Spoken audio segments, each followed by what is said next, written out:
Da cor da Da troca. cor do diálogo. Da cor da política. Da cor dos dados. Da cor da Da juventude. cor da educação. Da cor do legado. Da cor das mulheres. A Voz da Cor, o podcast onde vozes diversas se encontram. Olá, sejam bem-vindas, bem-vindos e bem-vindes ao A Voz da Cor. Eu sou o Thales Nota. E eu sou a Gabriela Araújo e hoje recebemos uma convidada muito especial, a Kelly Quirino. Vamos falar sobre um assunto delicado, sensível, mas muito necessário: a solidão da mulher preta. Nosso objetivo é trazer a reflexão e o debate, ainda mais nesse Julho das Pretas, marcado pelo Dia Internacional da Mulher Negra, Latino-Americana e Caribenha e o Dia Nacional de Teresa de Benguela. Antes de iniciar esse bate-papo, vou trazer aqui a biografia da nossa convidada, a Kelly. Ela é professora, doutora em comunicação, consultora de gênero e raça, pesquisadora de relações sociais e mestre em comunicação midiática. Em 2022, ela foi eleita uma das 115 mulheres de referência na luta antirracista no Brasil. Olha que chique, Gabi. Bem-vinda, Kelly. Que alegria recebê-la. A gente gostaria de te agradecer e também te perguntar se você quer complementar alguma informação aqui que você sentiu falta na descrição. E eu já vou aproveitar e pedir para você fazer a sua audiodescrição para contemplar todos os nossos ouvintes. Olá, Thales. Olá, Gabi. Muito obrigada pelo convite. Estou muito feliz de estar aqui com vocês, debatendo um tema extremamente relevante. Eu sou a Kelly Quirino, complementando o que o Thales falou. Sou uma mulher negra. Estou aqui hoje de óculos branco, que é uma marca registrada, cabelo cacheado, um cropped laranja e rosa. Estou aqui falando hoje do interior de São Paulo, da última vez que eu participei de um evento com vocês, né? Eu estava de Brasília, a cidade onde eu moro. E eu também estou, Thales, além de ser doutora em comunicação, eu sou bancária, né? Eu trabalho no banco público. E estou no conselho de administração desse banco, eleita pelos funcionários, né? Então, é muito relevante também destacar o quão importante mulheres negras ocuparem cargos também no mundo corporativo e principalmente no mercado financeiro, que é um campo dominado por homens brancos, né? Então, é muito, muito relevante também estar aí no mercado financeiro. Então, além de ser pesquisadora, de ser doutora, de ser professora, eu também atuo aí no mercado financeiro e estou como conselheira no Conselho de Administração. Obrigado, bem-vinda, Kelly. Muito obrigada mesmo, Kelly. A gente queria começar fazendo um paralelo, trazendo citações de duas importantes vozes negras femininas, a Lélia Gonzalez e a poeta Mídria. Abre aspas. Ser negra e mulher no Brasil, repetimos, é ser objeto de tripla discriminação, uma vez que os estereótipos gerados pelo racismo e pelo sexismo a colocam no nível mais alto de opressão. Fecha aspas. A gente retirou essa citação de Lélia, presente no livro Por um Feminismo Afro-Latino-Americano, que é uma coletânea de textos produzidos por ela entre as décadas de 70 e 90. Já uma fala da Mídria abre aspas, e não tem nada que eu possa fazer, queimar estátua, passeata, protesto, abaixo-assinado, posição na Câmara, reconhecimento, que me dê a ação afirmativa de ser amada, fecha aspas. Esse poema é um trecho de um poema da Mídria, é uma escritora de 24 anos, que lançou o livro Desamada no ano passado. A gente tem aqui uma linha do tempo, né? A Lélia nos anos 70, 80 e a jovem Mídria em 2023. O que a gente pode refletir sobre a evolução da situação socioeconômica da mulher preta na sociedade brasileira? Interessante você falar dessas duas intelectuais. Eu não conheço a Mídria, fiquei até interessada agora em ter acesso à obra dela, mas eu conheço muito a Lélia, trabalho com ela em sala de aula. É interessante a gente conversar, Gabi e Thales, e quem está nos ouvindo agora. A Lélia Gonzalez, ela é extremamente relevante porque antes mesmo da gente falar de interseccionalidade, né, antes desse conceito chegar aqui no Brasil, ele já existia, já tinha sido cunhado pela Kimberly Crenshaw nos anos 70, lá na Columbia University, mas a Lélia não usava o termo, mas ela fazia isso que você citou agora. A sobreposição de gênero, raça e classe oprimia muito mais as mulheres negras, as colocando na base da pirâmide, tendo os piores indicadores sociais, né? Leia-se de acesso ao trabalho, acesso à educação, acesso à dignidade, acesso à saúde reprodutiva, porque a gente tem uma violência sistêmica no sistema de saúde, né, porque nem era SUS no Brasil. Então, o que a gente tem de diferença de lá para cá, né, principalmente dos trabalhos que a Lélia faz nos anos 70? Hoje você tem fruto das políticas de ações afirmativas, que começou no começo dos anos 2000. Então, você tem mais mulheres negras que debatem isso. Então, isso que a gente está fazendo, isso é muito fruto das ações afirmativas no começo dos anos 2000, que possibilitou a gente hoje estar discutindo um tema como esse, né? Então, acho que isso, a gente tem aí uma geração de intelectuais negras formadas pelas universidades brasileiras que está podendo debater esse tipo de coisa, né? Junto também com as consequências das ações afirmativas nos colocaram em vários espaços, né?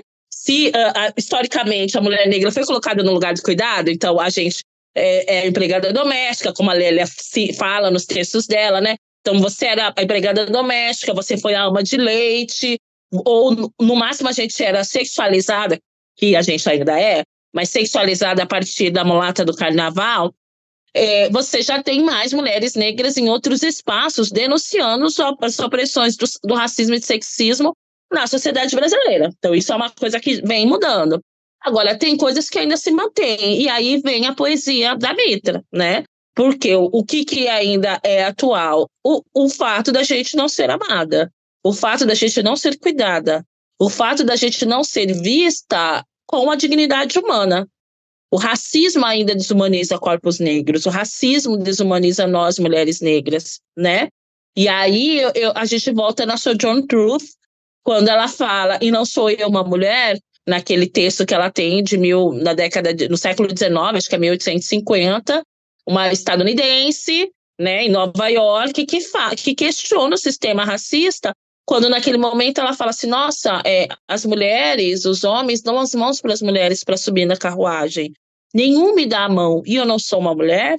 Né? Se por acaso uma mulher pega algum peso, vai um homem gentilmente pegar esse peso para ela. Comigo não sou eu uma mulher, isso continua atual, né? As mulheres negras não são tratadas como mulheres, elas são objetificadas, então continuamos sendo objetificadas na perspectiva sexual e continuamos sendo objetificadas na medida que a gente não nos é aferido cuidado e afeto, né? Então isso ainda é extremamente atual e ao mesmo tempo extremamente doloroso, né? Porque constrói aquela ideia que, principalmente, Florestan Fernandes tinha, quando a gente fala da escola paulista nos anos 60, quando vai começar a estudar relações raciais. Se a gente superar a questão da pobreza, a gente supera o racismo. A gente está falando de mulheres que são intelectuais, que têm ensino superior, que têm mestrado, que têm doutorado, que falam inglês, que têm um bom poder aquisitivo, estão comprando carro, estão viajando, mas continuam não sendo amadas. Então, não é só o recorte de classe, né? Porque se fosse só um recorte de classe, nós, mulheres negras, estaríamos sendo amadas. E não. A gente continua não sendo amada, a gente continua sendo abandonada. Então, essa perversidade que é secular, infelizmente, ainda se mantém. E a gente acaba sendo atingida duplamente, né? Tanto pelo machismo quanto pelo racismo, né? Exatamente. Nossa, muito potente, né? E ouvir a tua resposta a partir desse relato da Mitra, que não importa o que a gente tenha, continua não sendo amada, num mundo onde o amor é quase que a base, né, Kelly, para a gente poder começar a se ver como ser humano, se ver como gente. E quando a gente fala sobre a solidão da mulher negra, é importante, como você mesmo disse, a gente olhar para a interseccionalidade. Segundo uma pesquisa do Instituto Brasileiro de Economia, da Fundação Getúlio Vargas, da FGV, o número de mães solo no Brasil, entre 2012 e 2022, cresceu 1,7 milhão, sendo 90% de mães negras. No Brasil, 11 milhões de mulheres criam seus filhos sozinhas, aponta o mesmo estudo, que não é novidade para ninguém, né? Para uma mãe negra, o rendimento foi de R$ 1.685, 39,2% a menos que as outras mães solos. Ou seja, as mães negras sustentam seus lares com menos do que as mães solos brancas. Os dados revelam uma desigualdade em nível nacional que se reflete fortemente no campo do trabalho. Esse debate deve ser acompanhado de uma visão interseccional do lugar dessas mulheres na sociedade brasileira. Gênero, raça, classe e renda devem ser pontos essenciais na construção de políticas efetivas na proteção a essas mulheres. Kelly, quais caminhos você vê para tentarmos mudar esse cenário? Pensando um pouquinho aqui, esperança e possibilidades de construção. Thales, primeiro, esse abandono, né, foi construído de forma premeditada pelo sistema colonial, né? Quando a gente é sequestrado de África, se desconstrói o núcleo familiar das famílias, dos grupos étnicos, né, que viviam em África, você rompe com uma perspectiva familiar, né? Então, a gente rompe com essa estrutura familiar que existia na África. Propositalmente, os colonizadores separam mulheres, homens e crianças de seus filhos, né? Para não existir afeto e carinho para que essas pessoas pudessem só se voltar ao trabalho. Então, eu acho importante a gente falar isso, sabe, Thales? Porque há muitas camadas quando a gente está falando de abandono materno, principalmente quando a gente olha para a questão de raça, né? Porque esse abandono materno penaliza homens e mulheres negras, né? Penaliza mulheres a partir desses dados que você coloca, mas penaliza os homens também, porque esse homem um dia foi um menino. E esse menino, muitas vezes, ele foi criado pela mãe sozinha dele, e ele não teve uma referência de pai. E aí ele naturaliza que a ausência de pai é comum. Até porque a gente tem uma construção de masculinidade que não contempla também o afeto, né? Lembrando que François Fanon, em Pele Negra, Máscaras Brancas, quando ele fala de relacionamentos até interraciais, ele está falando que o homem negro se relaciona com a mulher branca para ser considerado homem. Então, acho que é muito relevante a gente pensar que é um projeto colonial destruir as nossas famílias. Não é um projeto moderno só. É um projeto moderno no sentido contemporâneo, porque, enfim, se a gente pensar na perspectiva histórica, a gente ainda está na modernidade, mas não é um projeto contemporâneo só, que é um fenômeno do século XX ou XXI. É um fenômeno que começa a partir do século XV e XVI, com a colonização das Américas e a forma. Porque isso, por exemplo, se a gente compara com os Estados Unidos, sempre é um parâmetro nessa questão, porque, enfim, tem uma população negra também expressiva. Você tem mais pessoas negras se relacionando com pessoas negras por conta do racismo de lá? Sim, tem. Mas você também tem abandono de crianças pelos pais também, né? Então, assim, a gente pensar o abandono passa muito por isso, de refletir como a gente pode construir famílias decoloniais. Como a gente pode construir famílias negras longe dessa perspectiva eurocêntrica e colonial, né? E aí, nesse sentido, buscar epistemes negras, ou ler teóricos e teóricas do continente africano, de grupos étnicos como os Yorubás, os Bantus, os Zulu, nos ajuda muito a entender outras perspectivas que a gente não conseguiu ver nas Américas, né?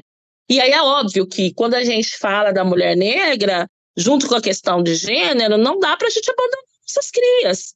Então, é sobrecarregado para a gente, né? Esse lugar do cuidado, mas, ao mesmo tempo, a necessidade de você sair para trabalhar, para comprar comida. E é óbvio que mulheres mais empobrecidas não sofrem mais, porque também é um projeto do Estado brasileiro não criar condições para que essas crianças tenham acesso à creche, ter acesso à escola, né? Ter acesso aos espaços de lazer, né? Então, assim, e aí a gente responsabiliza mais do que a mulher, né? A criança não deu certo, a criança tem dificuldade de aprendizagem, a criança abandona a escola, aí coloca a peça de geração neném, a responsabilidade é da mulher, né?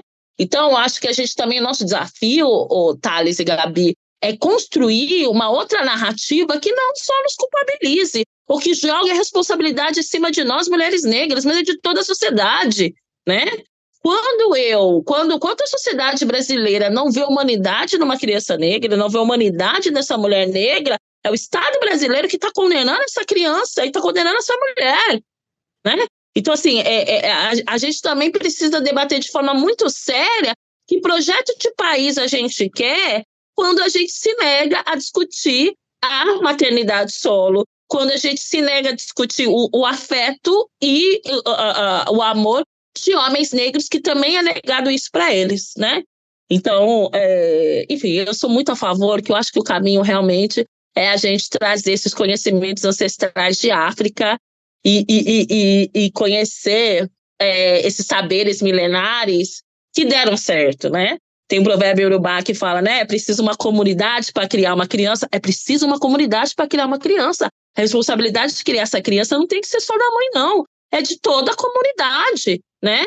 Então, nesse sentido, eu acho que a gente precisa debater de uma forma muito mais coletiva, ampla, essa questão da maternidade solo, que está sendo vista numa perspectiva eurocêntrica, capitalista, de responsabilizar só as mulheres negras, não trazendo os homens negros para o debate e não problematizando o afeto, o carinho e o próprio abandono desses homens negros.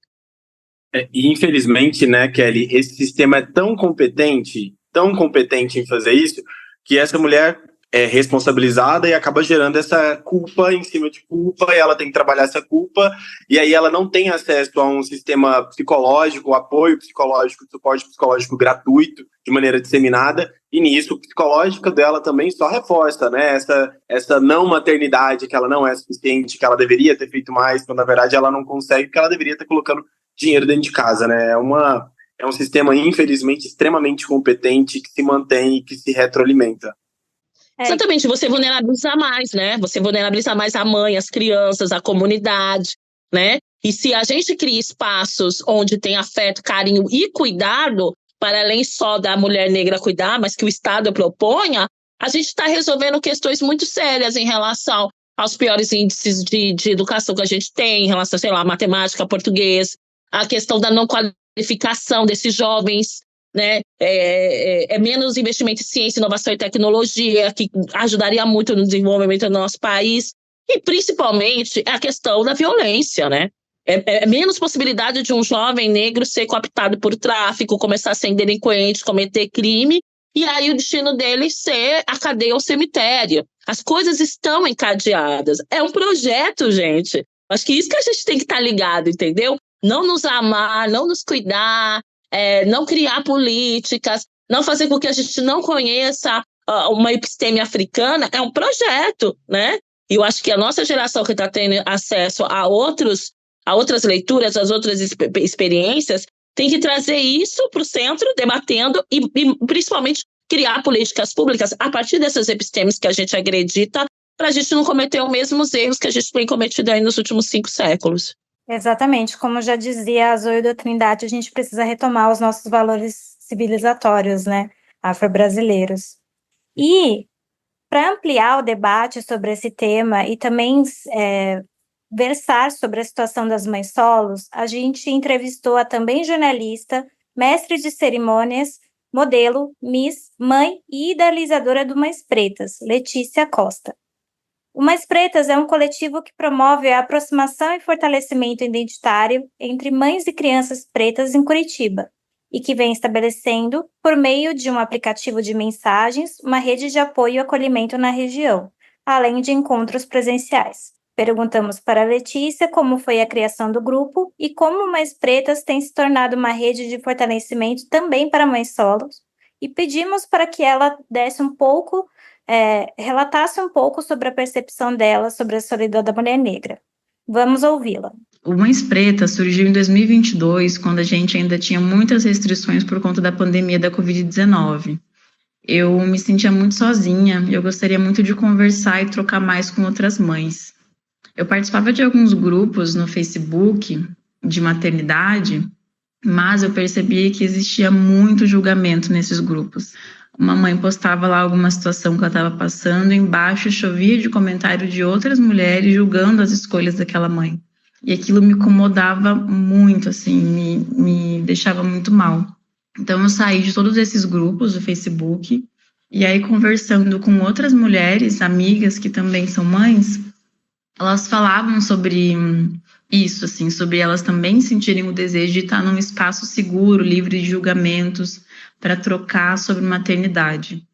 Então, eu criei esse grupo no mês 5 de 2022, no WhatsApp, convidei algumas amigas minhas, postei nas minhas redes sociais que eu estava criando esse grupo, E já era um grupo só de mulheres negras, de mães negras, porque eu senti também a necessidade de fazer esse recorte racial, porque tem coisas que só a gente, que é mãe preta, passa. E aí eu coloquei na descrição do grupo, esse é um espaço livre de qualquer tipo de julgamento. E aí começou desse jeito. Então foi assim que nasceu Mães Pretas, né, da necessidade de trocar experiências num ambiente seguro com outras mulheres que passam exatamente por aquilo que eu passo, sendo uma mãe negra aqui em Curitiba. No final de 2023, a gente começou a fazer encontros presenciais, a gente faz sempre uma roda de conversa de acolhimento e algumas oficinas com transista, com nutricionista, com pedagoga, para falar de assuntos que o nosso próprio grupo tem a necessidade de conversar, de entender melhor. Então, é dessa forma que tem funcionado. O nosso próximo encontro está marcado para o dia 25 do próximo mês, aqui em Curitiba, e a gente vai ter o primeiro também na região metropolitana de Curitiba. Sobre como a rede de fortalecimento funciona também para mães solos, a gente troca bastante no grupo de WhatsApp. E apesar de a maioria das mulheres do grupo serem mulheres que estão em uma relação afetiva, a gente tem também as mães solo, e eu percebi muito um movimento de troca entre elas. Por exemplo, uma mãe falou, eu vou sair com meu filho hoje, alguém está disponível, alguém quer sair junto com a gente? E aí elas se juntaram e fizeram um passeio com as crianças, as que estavam disponíveis, né, e eram 2 mães solo.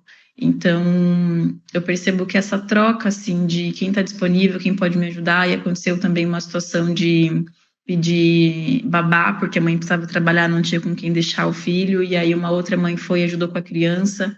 Então, são essas trocas que eu percebo que fortalecem, né, essas mulheres que estão sem nenhuma rede de apoio. E sobre a questão da solidão da mulher negra, eu entendo hoje que nós, enquanto descendentes de pessoas que foram escravizadas, né, foram sequestradas de África e trazidas ao Brasil para trabalhar como escravos, né, a gente teve desde sempre a nossa constituição familiar destruída, né? Fomos separados, fomos destruídos nesse lugar de família, de afeto, de amor, e fazer essa construção é muito difícil. Tem a questão do racismo, né? Com o fenótipo, com a aparência da mulher negra, que, mais uma vez, devido a essa questão histórica, foi colocada nesse lugar de objetificação, né, tanto por homens, quanto por homens brancos, quanto por homens negros, quanto por mulheres também, que estão em relações homoafetivas. Então, é muito complexo, e quando a gente chega hoje, em 2023, a gente fala de solidão da mulher negra, a gente precisa olhar para esse passado. Eu acho que a gente é cobrada, sim, né, a mais, desde sempre. Eu, quando tinha 13 anos de idade, a minha mãe disse para mim que eu teria que ser 2 vezes melhor do que qualquer outra mulher branca, do que qualquer outra colega branca, porque eu ia ser sempre colocada num lugar abaixo, ia ser sempre inferiorizada. Então eu cresci com essa cobrança de que eu teria que ser 2 vezes melhor. Então eu me esforçava na escola, chegava na faculdade e me esforçava nos meus trabalhos, porque a minha mãe me disse, quando eu tinha 13 anos, que eu teria que ser 2 vezes melhor, senão eu não ia conquistar as coisas que eu queria conquistar na minha vida. Então, essa cobrança é muito pesada para a gente, desde sempre, desde muito cedo. E aí a gente tem que trazer isso à consciência, né? Entender que isso não é culpa nossa, entender que isso é um processo histórico, entender dos crimes que foram cometidos contra a nossa população. Então, a mulher negra sofre 3 vezes mais, né, do que a mulher não negra, em questões pessoais, afetivas, profissionais. Então, eu sinto que a gente precisa olhar para esse passado para conseguir entender o lugar que a gente está hoje. Eu sou uma mulher negra de pele clara e de cabelo crespo, né? Então, os meus pais fizeram faculdade, me incentivaram a fazer faculdade também. Eles foram os primeiros da minha família a entrar na universidade, e eu sou a 2ª geração da minha família. Então, eu tenho os meus refrescos, né, da vida, por conta do lugar que eu tô hoje, mas eu também sou atravessada por essas questões. Então, é muito difícil, é muito doloroso ainda, mas a gente tem encontrado algumas estratégias, né?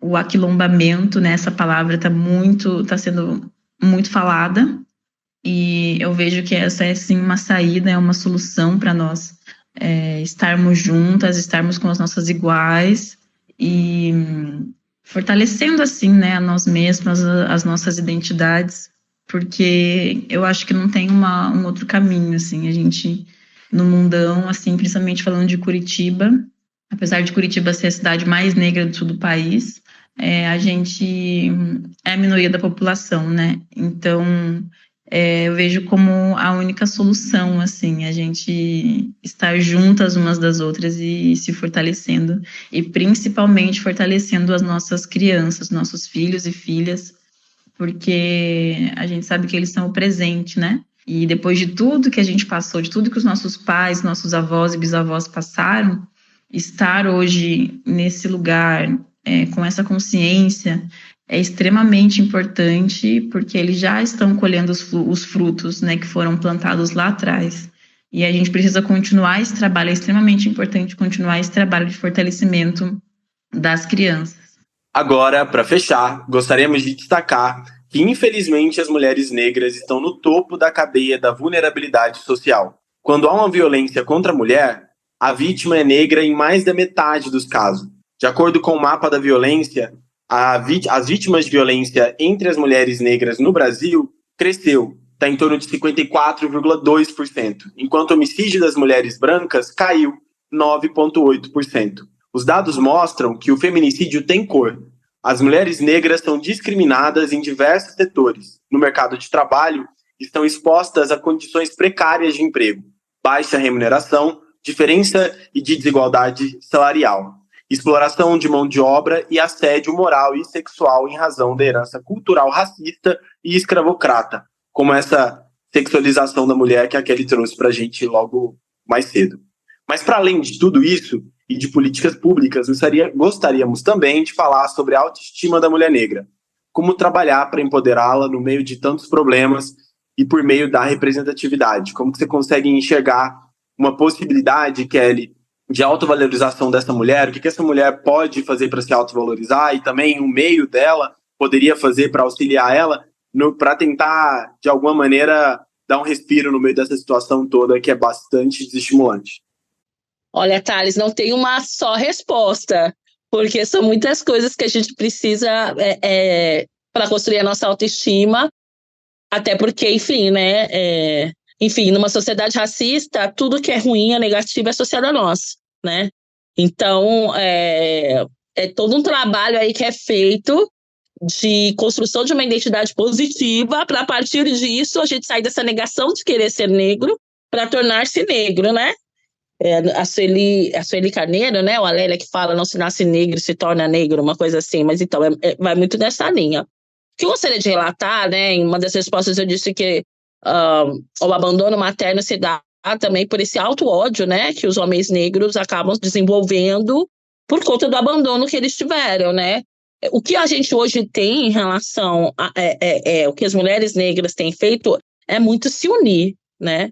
Se tem um exemplo de sororidade, é a força que mulheres negras têm juntas, assim, né? Muito do que a gente tem de políticas públicas no nosso país, inevitavelmente passou pela luta das mulheres negras nos últimos anos, entendeu? Foram as mulheres negras extremamente relevantes na questão da luta sanitarista que garantiu a existência do SUS. Foi as mulheres negras extremamente relevantes para criar políticas contra a violência da mulher. As mulheres negras foram extremamente relevantes nos anos 80 para a gente poder, por exemplo, hoje ter a Constituição de 88 ter colocado o racismo como crime inafiançável. Então, essa união das mulheres negras que faz com que uma mulher negra conte com a outra, apesar das estatísticas que você mesmo colocou quando você me fez as perguntas. Sim, somos as maiores vítimas de feminicídio. Sim, somos as maiores vítimas em relação à violência doméstica. Sim, somos as que são abandonadas. Sim, somos que são as hipersexualizadas. Sim, somos as que são mais estupradas. Todos os aspectos, infelizmente, negativos, você sobressai entre nós, mulheres negras. Mas o tamanho que a gente tem de mais belo, mais progressista, mais amoroso, também se dá pela união e pela força de mulheres negras. Então, eu quero muito destacar que quando uma criança negra é criada, geralmente é uma avó negra que ajudou essa mãe a criar, é uma irmã que ajudou a criar, ou é uma vizinha preta que ajudou a criar, é uma prima, é uma filha, né? É uma criança cuidando de outra criança, né? É uma menina negra que cuidando dos outros. Então, eu acho que assim, e isso eu acho que é muito relevante, porque desconstrói essa ideia do feminismo branco de que uma mulher tem que rivalizar com a outra. Nós somos irmãs. E a gente precisa se apoiar, porque o racismo realmente nos mata nossos filhos, mata nossos companheiros todos os dias, entendeu? Então a gente precisa realmente se unir. E é na união dessas mulheres que também ajuda muito a construir a nossa autoestima, porque passa por dicas de beleza estética, né? Como cuida do cabelo, qual que é a melhor base a partir do tom de pele, qual que é o melhor batom, qual que é a melhor roupa a partir do nosso corpo, né? Passa por isso, mas passa também por um projeto de futuro, que é o que eu falei, se nos últimos anos as políticas públicas se dão pela União das Mulheres Negras, na luta, se mobilizando, o futuro também passa por nós, mulheres negras, né? Então, e a Conceição Evaristo tem dito isso, Sueli Carneiro tem dito isso, enfim, muitas mais velhas têm dito isso, né? Que o futuro passa pelas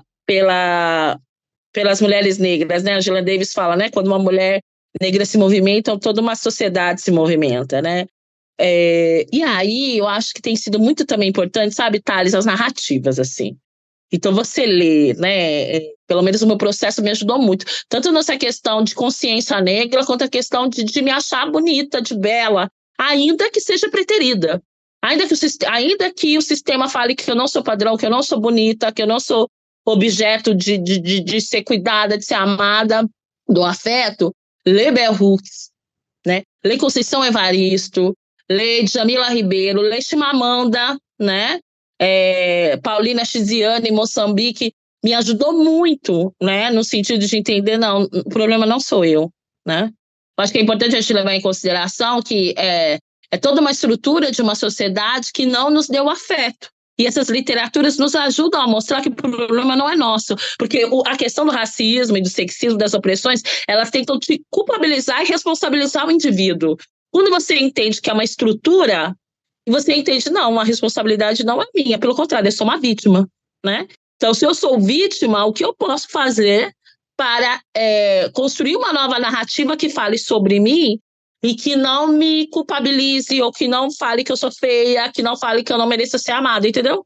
Então, acho que isso passa muito por isso também, né? Eu acho que a literatura, a construção de narrativa, e principalmente uma narrativa para além da perspectiva eurocêntrica, porque eu falo também, essa ideia do amor romântico fode mulheres negras, e fode no sentido não do gozo, mas fode no sentido de que você até falou numa das salas da autoestima, de nos deixar muito mais vulnerável, muito mais frágil, muito mais dependente emocional e aceitar migalhas. Na prática, o que acontece é isso, né? Como a gente é preterida desde a infância, como todas as instituições não trazem representatividade positiva para nós, quando a gente recebe um pequeno, né, afeto, a gente acha que é o suficiente, e aí a gente vai aceitando migalha, né? Principalmente nas relações heteronormativas. E aí isso fragiliza mais as mulheres e faz com que elas fiquem em situações de violência, né? De violência doméstica, de relacionamentos abusivos. Então, o autoconhecimento, uma construção de autoestima coletiva, rodas de mulheres negras, ler mulheres negras, assistir outras narrativas audiovisuais para além, né? Que seja construída, por exemplo, em África, nos ajuda muito, né, a ter uma construção de autoestima para até desenvolver um amor próprio, desenvolver uma autoestima e não achar que migalha é afeto, né, porque migalha não é afeto. Kelly, você falou algo lá atrás, pegou muito, e que várias das suas falas você voltou, que é a necessidade dessa discussão também global aos homens, principalmente aqui os homens negros. E aí eu tô aqui pensando, enquanto você fala, assim, que Recentemente, a gente teve um caso disso, né? Que era o caso da Isa, né? Que, assim, esse episódio nem estava ali atrelado esse mês. Coincidentemente, a Isa ali, essa cantora maravilhosa, foi aí abandonada também, agora recente pelo seu companheiro, um outro homem negro, bem durante um período de gestação, o que coloca um outro período ainda de mais vulnerabilidade que ela ainda está passando. E como a gente observa, né, um jogador de futebol, quando fica rico, ou quando cresce, ou algum outro um rapper vai abandonando, buscando outras mulheres brancas e por ali vai. Se a gente não se coloca como parte dessa discussão também, essa discussão começa a, de novo, isolar essa mulher negra e não trazer isso como uma mudança social para que todo mundo consiga botar sua parte também de responsabilidade, né? Muito, muito, muito obrigado, Kelly. Quero te agradecer bastante e quero passar aqui para você passar seu último recado e também falar das suas redes sociais, onde é que as pessoas podem continuar ouvindo essa voz potente e continuar essa troca com você. O caso da Isa é muito emblemático, né? Porque é isso, é uma mulher negra com um homem negro, um relacionamento afrocentrado, e ainda assim o homem foi lá e atraiu, assim, né? E aí vem muito desse modelo de masculinidade, né? E que masculinidade é essa? É muito importante hoje esse movimento que é oriundo nosso, de mulheres, provavelmente nós mulheres negras, de rodas de homens negros, né? É preciso que os homens negros, principalmente, pensem e reflitam como a masculinidade deles foi construída, que o amor e o afeto muitas vezes foi negado, que foi construído a partir de uma perspectiva fálica, até que o Fanon fala do pênis, que eles são hipersexualizados tanto quanto nós, e que para ser homem não significa você transar com um monte de mulher, né? Porque inconscientemente você nega amor e afeto, achando que ser homem é trair, e muita consequência de um auto-ódio, né, cara? É muito auto-ódio, assim, né? Então, assim, eu acho que o processo de leitura, o processo de consciência racial, o processo de entender o amor e o afeto é muito sobre cada um aprender a se amar e se achar digno de receber amor e afeto pleno, né? Porque, cara, imagina, num relacionamento que tinha tudo para dar certo, eles vão ter uma filha agora. Enfim, caiu, né, mais uma vez nessa armadilha, né? Em relação a ser objetificado, hipersexualizado. O ser homem é eu ir lá e transar com uma outra mulher, ainda que não tenha um amor ou um carinho, um afeto, né? Só por um enfim, um lance. O que eu quero deixar claro é isso, assim, eu acho que é muito importante a gente realmente construir a nossa autoestima. E aí é muito importante também ter apoio da saúde mental, né? Eu falei aqui de roda, eu falei de leitura, eu falei de filme, mas também é importante a gente buscar apoio psicológico, né? Porque não é fácil construir uma autoestima se a gente não tem uma rede que nos dê apoio e suporte, né? Acho que é extremamente relevante também entender que a gente é direito, a gente tem apoio à saúde mental, para aí a gente poder construir relações de afeto com o outro saudável, porque eu passei a me amar, eu passei a me respeitar, eu passei a não aceitar migalhas, né? Eu não tenho mais um auto-ódio de mim, para aí, assim, poder construir com o outro uma relação saudável. Não de dependência, né? Não de cobrança, né? Mas de construção equânime entre os dois, né? Então, acho que isso é bem, bem, bem importante. E hoje a gente também tem muitas outras perspectivas também de relações, né? Afetiva amorosa, né? Hoje a gente fala, né, de relações não monogâmicas, poliamor, que eu acho que é importante a gente repensar também, né? A gente foi imposto também essa lógica a partir do mundo europeu da monogamia, e que a gente também pode pensar em umas outras lógicas de afeto a partir também de coisas que existem em África, né? Não que oprima a mulher, que a gente já é oprimida, mas que a gente possa, a partir disso, reconstruir relações saudáveis, né? Então, acho que isso é bem, bem importante, né?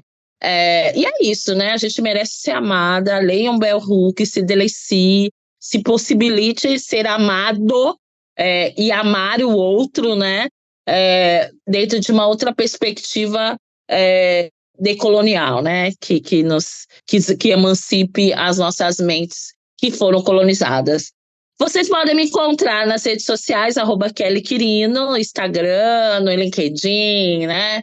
Entre outros espaços aí, estou à disposição para receber convites, para conversar, enfim, para debater aí sobre assuntos aí do gênero e raça que eu pesquiso, jornalismo também que eu pesquiso, além de mundo corporativo aí de mercado financeiro que eu também estou inserida.